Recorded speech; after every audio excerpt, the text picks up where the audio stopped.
या जन्मो सबो धोखे में बीते गयो। द्वादशो बरसो अबालापन बीते। जय सीताराम दोस्तों। अभी मैं चित्रकूट के जंगलों में हूँ और जाने वाला हूँ बाल बैरागी वृद्ध संतों की कुटिया में, जो बीहड़ जंगलों के अंदर बरसों से रहकर भजन साधना करते आ रहे हैं। काफ़ी हरा भरा बीहड़ घनघोर और डरावना जंगल है। जहाँ तक आपकी दृष्टि जाएगी बीहड़ जंगलों के ही दृश्य देखने को मिलेंगे। महाराज जी की कुटिया जंगलों के काफ़ी अंदर है और यहाँ से हमें पैदल आगे जाना होगा। तो आइए दोस्तों चलते हैं महाराज जी की कुटिया की ओर। ऊबड़ खाबड़ और पथरीला रास्ता है, हरी भरी कालीन भी बिछी है पहाड़ों में। यहाँ कोई आता जाता नहीं है, इसलिए रास्ता आपको ठीक ठाक देखने को नहीं मिलेगा। तो ये जंगल काफ़ी डरावना भी है, क्योंकि यहाँ खूंखार जानवर भी रहते हैं। दोस्तों चट्टानों में पैर फिसल रहे हैं। दोनों तरफ से हरी भरी झाड़ियाँ हैं। देखिए किस तरह के रास्ते हैं। अंदाज़ा लगा कर जाना है, क्योंकि रास्ता ज़्यादा यहाँ पर ठीक ठाक दिख नहीं रहा है। दोस्तों मैं जंगलों के काफ़ी अंदर आ गया हूँ। जंगलों के अंदर अंधेरा जैसा दिख रहा है। काफ़ी घने घने पेड़ पौधे यहाँ पर हैं। दोस्तों यहाँ से अब हमें बांसों का झुरमुट मिला है। दोनों तरफ से अब देखिए काफ़ी घनी झाड़ियाँ बांसों की हैं। दोस्तों नीचे की तरफ देखिए झरना चल रहा है और इधर महाराज जी की कुटिया हमें दिखाई दे रही है। महाराज जी की कुटिया है। कुटिया के अभी हम पीछे साइड हैं और यहाँ पर किसी संत की समाधि बनी है शायद। और इस तरह का रास्ता देखिए, एक बंदर भी बैठा है यहाँ पर। दोस्तों आपको बंदर बहुत सारे देखने को मिलेंगे। पेड़ों में बैठे हैं, फल खा रहे हैं। और ये देखिए, ये इस तरह का रास्ता है। और यहाँ पर दोस्तों देखिए एक झरना चल रहा है। बड़ी बड़ी चट्टानें और हरे भरे पेड़ पौधों से घिरा हुआ यह आश्रम बहुत ही सुंदर और रमणीक लगता है।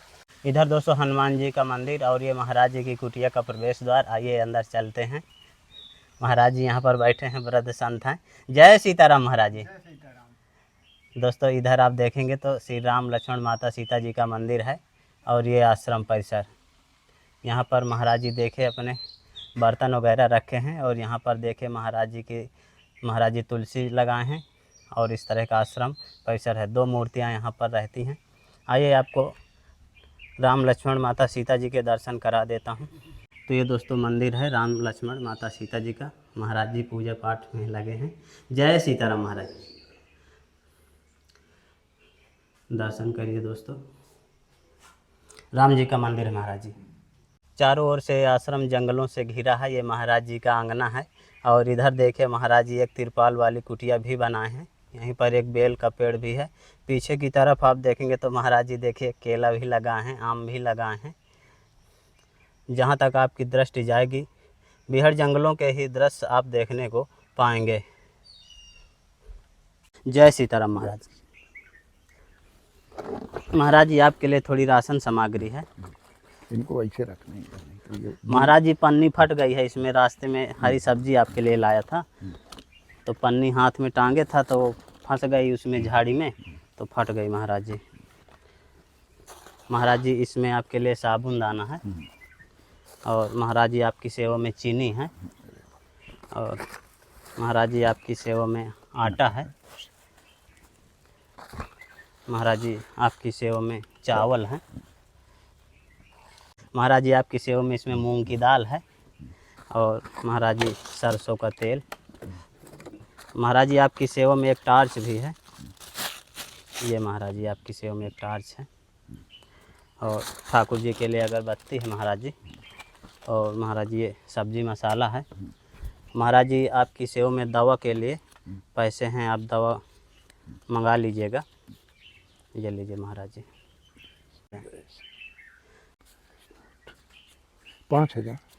5,000 है ना महाराज जी आपकी दवा के लिए। महाराज जी कितनी खुराक आ जाएगी दवा इसमें? 2 महीने नहीं, 1.5 महीने के आसपास। 1.5 महीने की दवा इसमें आ जाएगी। महाराज जी इतने बीहड़ घनघोर जंगल में आप किस प्रकार रह लेते हैं? बेटा ये तो हम नहीं जानते, वो जानते हैं जो रखते हैं। हमें तो खुद नहीं पता हम कैसे रहते हैं। कई जगह रहे ऐसे बेटा, तो जंगल में भय नहीं होता, इसलिए नहीं होता कि तुम्हारा ध्यान किसी और जगह होता है।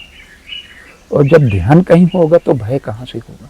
जब भय की तरफ ध्यान दोगे तो भय लगेगा, भक्ति की तरफ ध्यान दोगे तो भजन होगा। महाराज जी कभी यहाँ भूखे भी रहना पड़ता है। देखो जीवन में ये भूखे, कभी ठाकुर जी किसी को भूखा नहीं रखते हाँ ना। सुबह नहीं मिलेगा तो शाम को जरूर मिलेगा, मिलेगा न पूरा मिलेगा तो कम मिलेगा, मिलेगा जरूर। महाराज जी कितना पुराना स्थान है ये? इसका तो अनुमान लगाना मुश्किल है। ये समझिए कि जब सती अत्रि मुनि तपस्या कर रहे थे तब ये स्थान था, यानी त्रेता में राम आए हैं। और इसके पहले इस स्थान में कितने वर्ष किसी ने तपस्या की, इसका अनुमान लगाना बहुत मुश्किल है। मगर ये है कि ये सदियों नहीं युगों पुराना स्थान। महाराज जी आप इतनी खूंखार जगह में कैसे पहुँचे थे?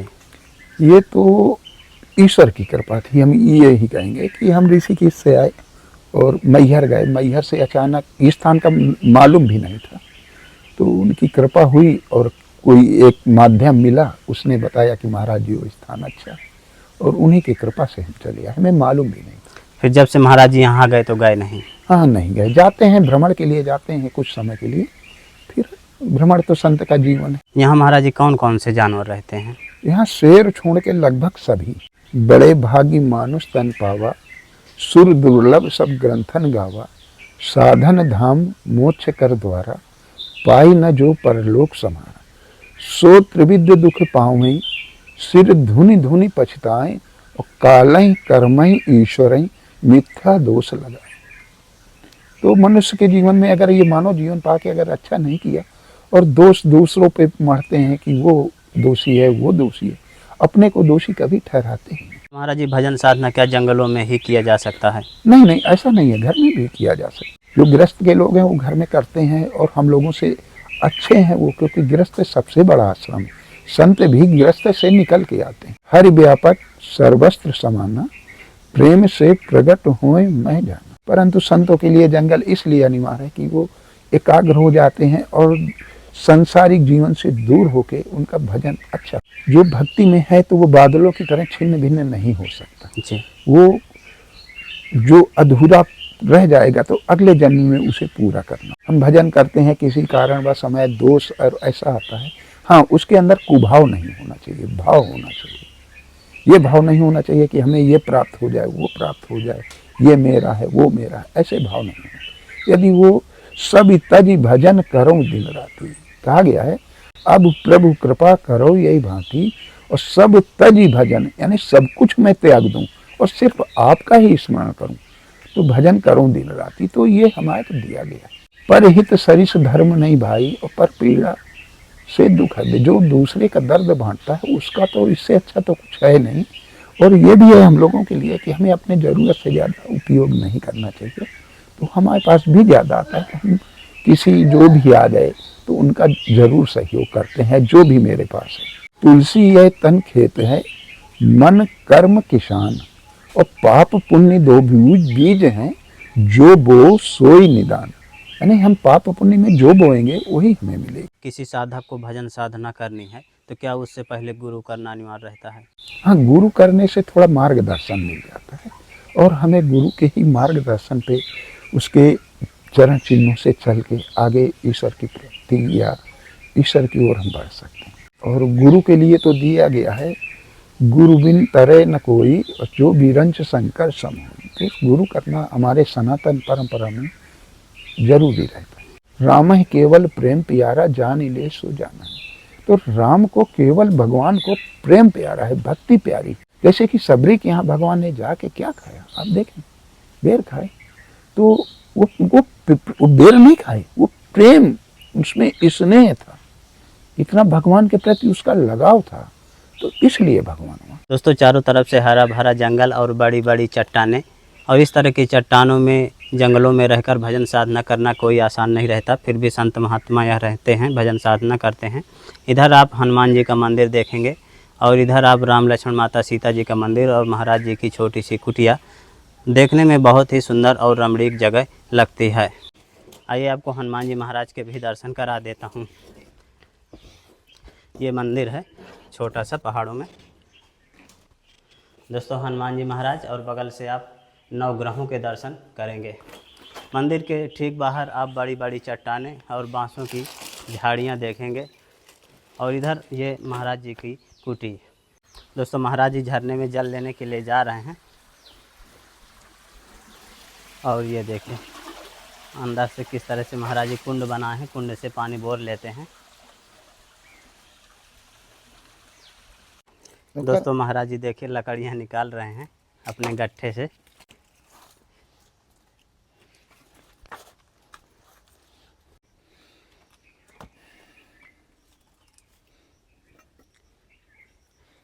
तो दोस्तों महाराज जी की बैकुंठी पक गई महाराज जी। अब महाराज जी सब्जी प्रसादी पकाएंगे इसमें।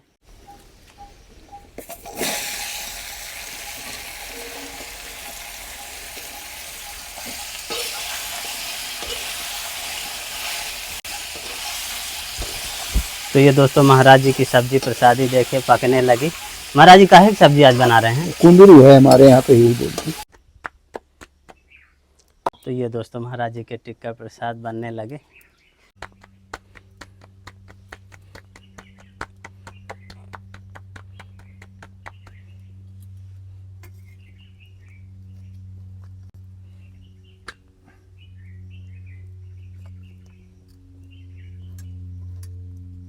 दोस्तों प्रसाद बनकर तैयार हो गया। महाराज जी देखे तुलसी पत्ती तोड़ रहे हैं, भोग लगाने के लिए जा रहे हैं।